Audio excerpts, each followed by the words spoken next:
Hello mga karamay, hello mga ka-Juliet. Welcome back to my YouTube channel. And for today's episode, yes, you're right. We are in Maasin once again and today is their tabo day. So pag tabo, ang dami kang makikitang mga fruits, vegetables like this one in the sidewalks at parang manamis-tamis na maasim-asim. Oh, I love mangoes. And daming mango at parang sarap kainin. But for now, itutur ko na lang kayo sa kanilang patabo dito sa Maasin City.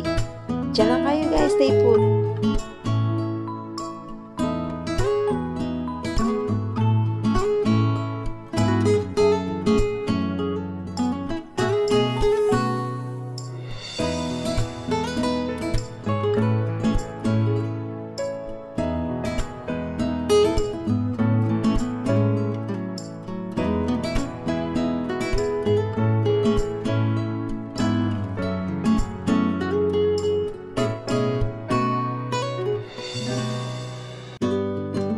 Sino nakaka-relate sa akin na pag housewife ka, parang your favorite day of the week, pag nasa merkado o sa palengke ka, I guess yung tabo. Kasi ang dami mong makikitang mabibili.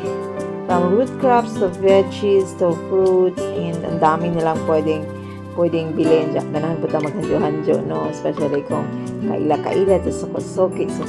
But in Maasin, tagsara kami makangare because I'm born and raised in Bontoc and it's kind of far here in Maasin. Pero we're always here from time to time para sa mga, importanteng mga activities rin at mga dapat asikasuhin. So whenever we are in Maasin, so mag-video na naman po ko, no? So that everyone, labi na akong mga matagal-tagal lang hindi nakauwi.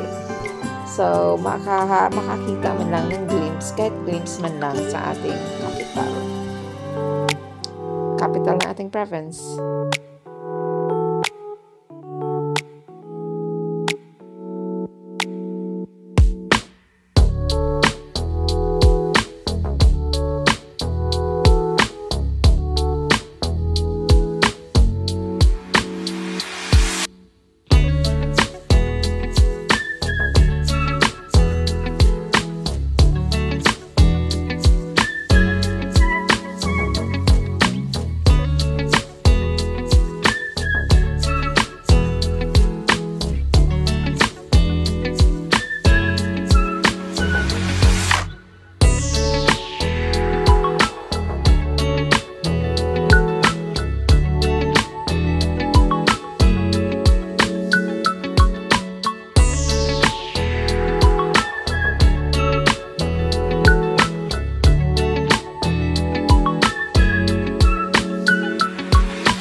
yun ng dakang ito sa Maasin every time punta kami.